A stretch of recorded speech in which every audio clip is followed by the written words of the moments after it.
Hello and welcome to Outstanding English. My name is Todd Elpervitz. If you are watching this stream live, let me know in the comments where are you watching from. And if you are watching this on replay, you can send a comment and tell me where you are watching from. For today, we're going to go over some Halloween-related idioms. I have 17, let me check my notes. Yes, 17 Halloween-related idioms. I'll go over those and then I will have a short story which uses some of those idioms and some questions to check for your understanding as I go through that story. So thank you everyone for joining me here today. It's a good idea to include some study of idioms and collocations and phrasal verbs on your English learning journey so that you can successfully move from being an intermediate level speaker to an advanced level speaker.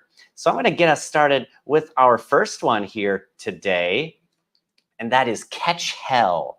All right, so the idiom catch hell, it means to receive strong criticism for something you've done. So you may hear this idiom if you are watching a TV show and someone gets in trouble, they may say that they caught hell, or someone may threaten that someone will catch hell if they do something they shouldn't be doing. So my example sentence for catch hell says, he caught hell from his parents for coming home late. So in their family, they probably have a time where the child should come home, but maybe the child came home much later than that. So the child caught hell from his parents for coming home late. Our next special idiom is skeleton in the closet. So here we can see this picture. This is a skeleton. Our skeleton is all the bones of our body that makes up the skeleton. And our closet is a space where we put our clothes inside when we're not wearing them. We may open a closet. So if we put something in a closet, we usually store things in there. But if there's a skeleton in the closet, this idiom means that something bad or embarrassing happened in someone's past and is kept a secret. So we say that person has a skeleton in his closet or a skeleton in her closet. And if that person has many secrets, we could say he or she has skeletons in their closet. So my example sentence using this says, the rising politician's only skeleton in her closet is that her brother was pulled over for drunk driving decades ago. So this doesn't seem like a very serious skeleton in the closet because this is about a politician, and you can see she hasn't done anything wrong. It was her brother who did something wrong. But for some reason, you know, with especially American politics, they'll dig deep to find something that might embarrass someone. So this doesn't seem like much of a big issue for this politician. And my next special idiom we have is a ghost town.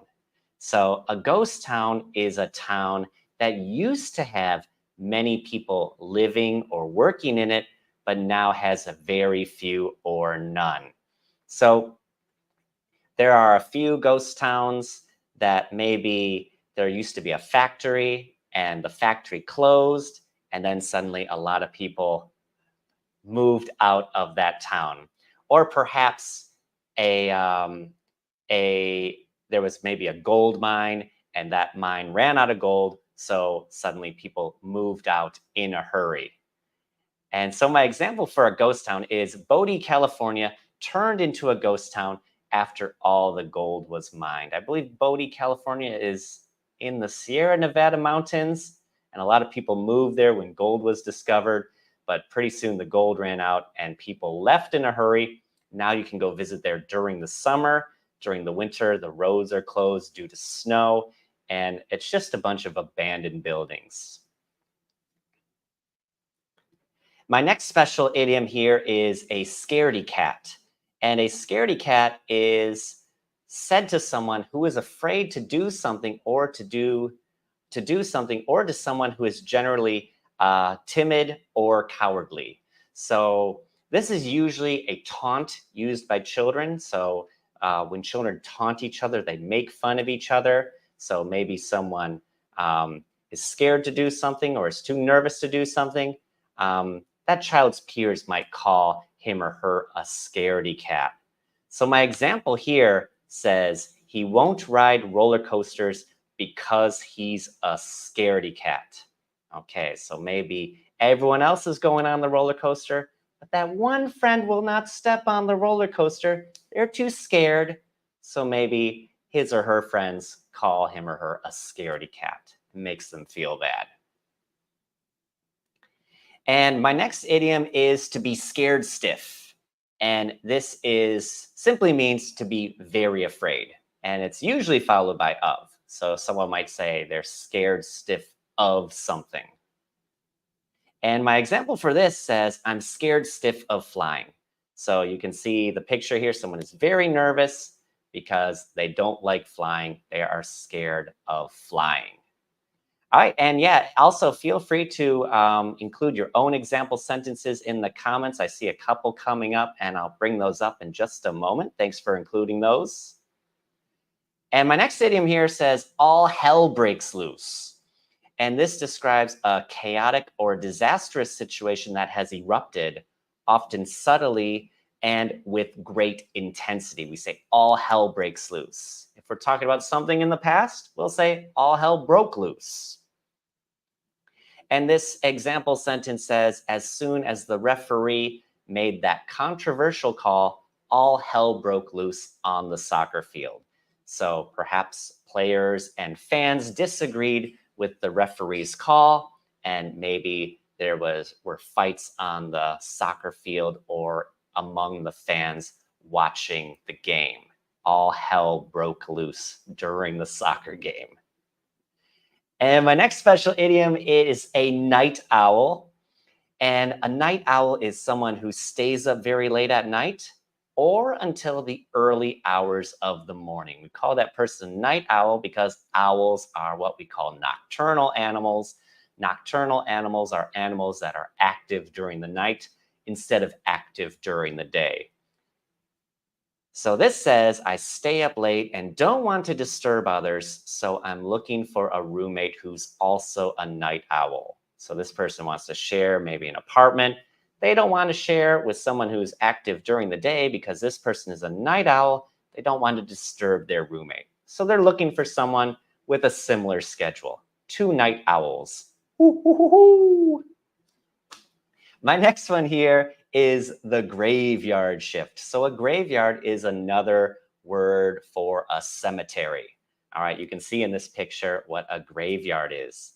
And a shift is a period at work. So you may have the day shift, the night shift, the morning shift, or the graveyard shift.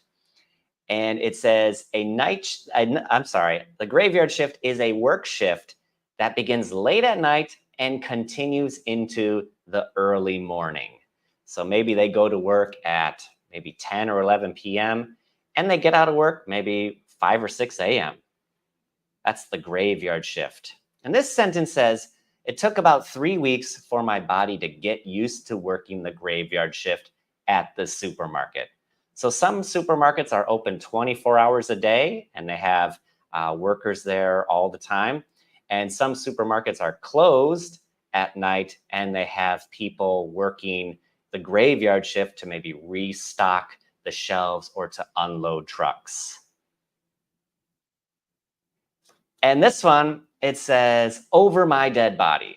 And this expression is used for telling someone angrily that you will never allow something to happen. You'll say, oh, over my dead body. This is usually used by parents when their children ask them something that they definitely will not say yes to. So here we have a young girl and she has a facial tattoo. A facial tattoo is a tattoo or permanent artwork that cannot wash off on her face. And it says, you want a facial tattoo over my dead body. So this person, who we can assume is this girl's father, will not let his daughter get a facial tattoo. And my next special idiom says, when hell freezes over. And this is used for telling someone that something will never happen or is very unlikely.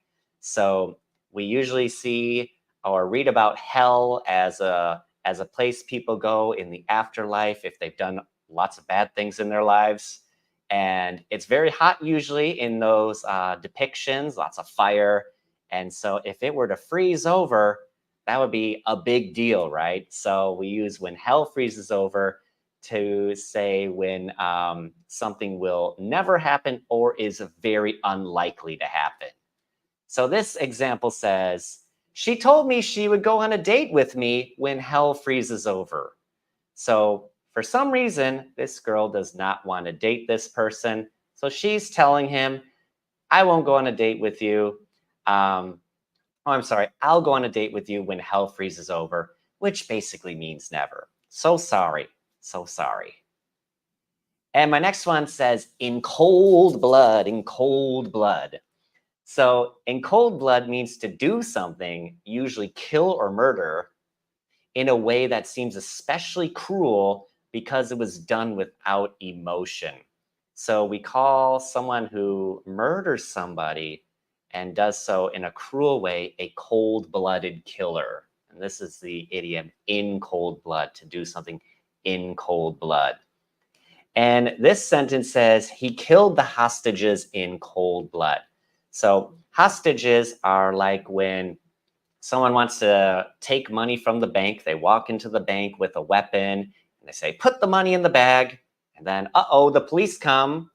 But there are still people in the bank. Those are the hostages that the gunman is keeping there to try to make a deal with the police to maybe let him go or leave, let him escape without being arrested.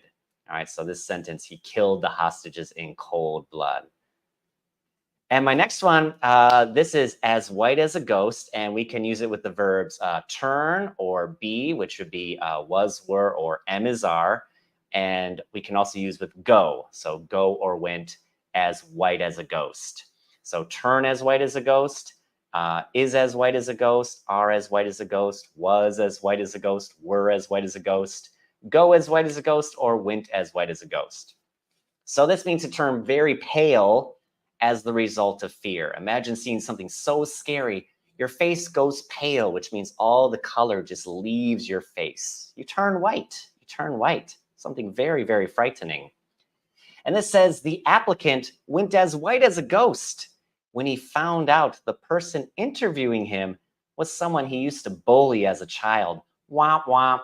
So this person tried to get a job, and the person who's going to give him an interview was somebody he was not nice to as a child. So, uh-oh, lesson is be nice to everybody. You never know when it will pay off. And my next special idiom here, we have the skeleton crew. So a crew is a group of workers, and we learned skeleton earlier. That's our bone structure of our body. And the skeleton crew is the minimum number of people needed to keep a business, organization, ship, or service running. So you can imagine if there's a day when a lot of people want to take off work, what is the minimum number of people that actually have to be in that office or in that organization to keep it running? And that would be called the skeleton crew, or a skeleton crew, sorry. And this says, our factory's orders always go down during the winter holidays, so we'll be operating with a skeleton crew from now until January 2nd. So maybe this is a factory and all of their orders come well before Christmas, and then during the Christmas holiday up until New Year, their customers aren't placing any orders, so they don't need to run their machines. They don't need the workers for that. They don't need the people answering the phone because there's no phone calls. They don't need people to answer emails because there's no emails.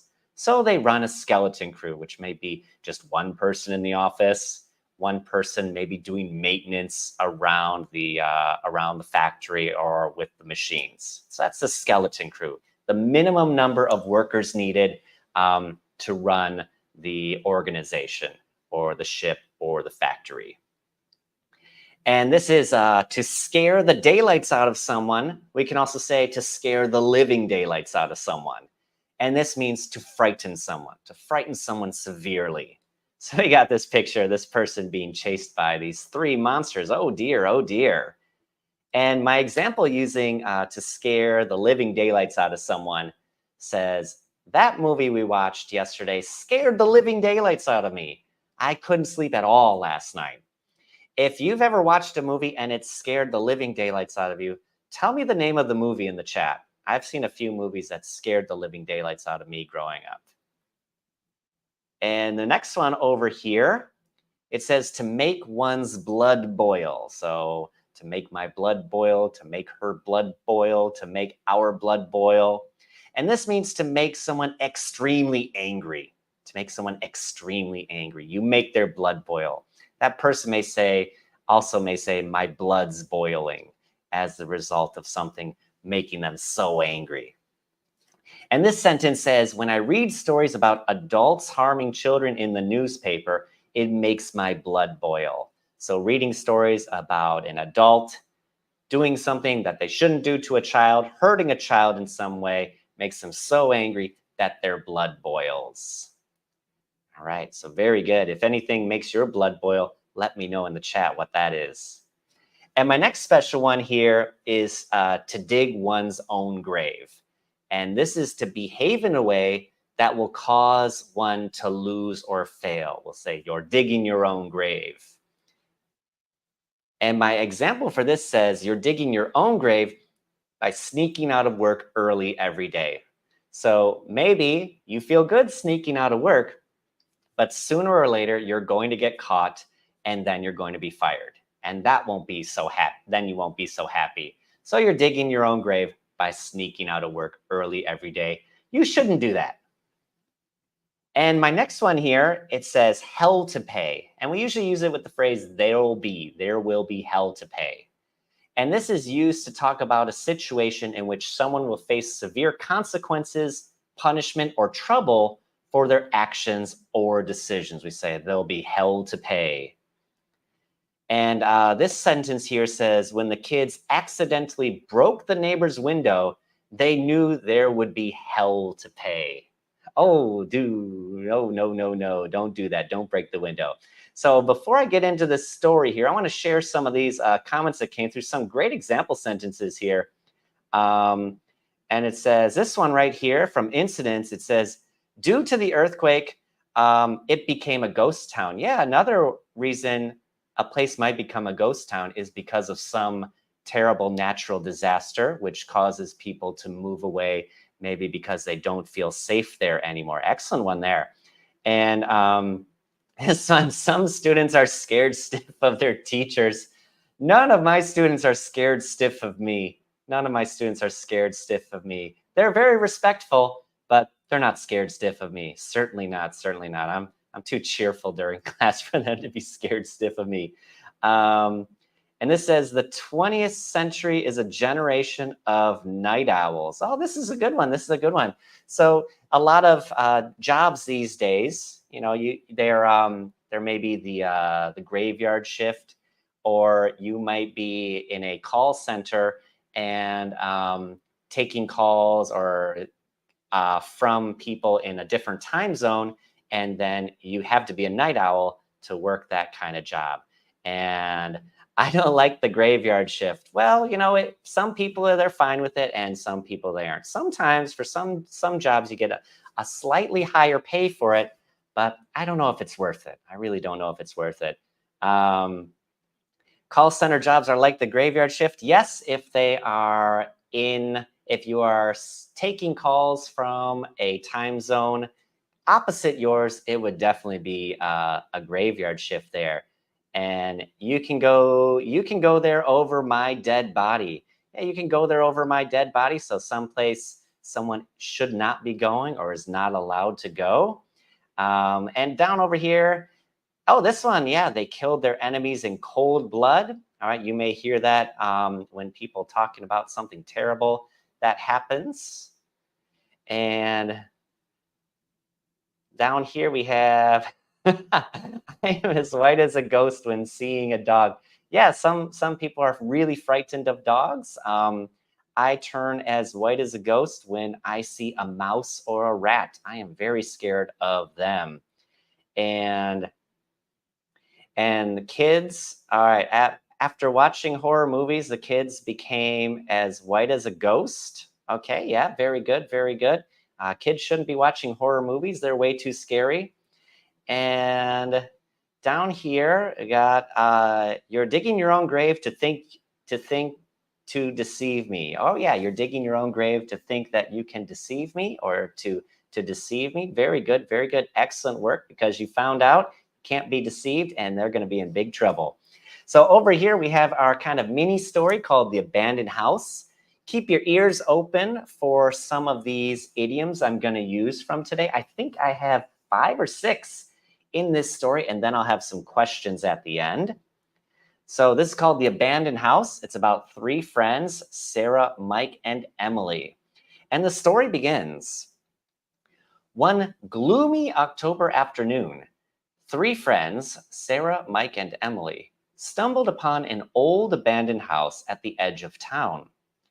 No one had lived in that house for years, and there were rumors about there being ghosts inside. They decided to explore it to see if the rumors were true. As they entered the creaky front door, Sarah said, "We'll get in trouble for coming here." "Don't be a scaredy-cat," replied Emily. The house had dust-covered furniture and faded wallpaper peeling from the walls. They knew they would catch hell from their parents if they were caught, but they really wanted to do something adventurous. They walked deeper into the house, each step echoing through the silent rooms. Emily wanted to scare Mike, so she walked ahead and jumped out from behind a corner. Her trick made Mike's blood boil, and he yelled at Emily. The sun set, and soon it was dark outside. The friends suddenly heard an eerie, echoing sound from the hallway. It was enough to scare the living daylights out of each other. They clung to one another and ran back toward the front door of the house. Before opening the door to leave, Emily said, "Guys, that's not a ghost. It's just the wind." A rumbling from deep in the house responded, "Can the wind do this?"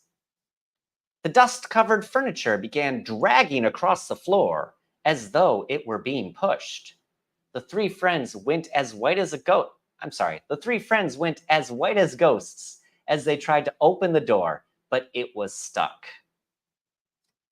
Suddenly, the door swung open. The furniture stopped moving, and Emily's father stood in the doorway with his hands on his hips. "You 3 dug your own graves by coming here. Emily, there will be hell to pay for sneaking into this house. Sarah and Mike, I will call your parents and tell them where I found you." So here are a few questions about our story. If you can't answer all these questions, then you can review this by watching the replay. So my first question says, where is the abandoned house? Why did the children go into the abandoned house? What was peeling from the walls? How did Emily scare Mike? What did they hear in the house? And who found the children? So if you can answer all those, that's great. And if maybe you missed a couple, that's okay. You can review the story after our stream is finished. So next lesson, next week, we have a special lesson about Halloween in the USA. We'll be going over a lot of vocabulary for that. We'll also have some dialogues, and it'll be a little bit about how it's celebrated in the US. So a little bit of talk about American culture as well. So I hope you can come for that one. And I hope everyone enjoyed today's lesson. Make sure you hit the like button on your way out. And if you haven't subscribed, please do. I hope everyone has a wonderful weekend. See you in the future.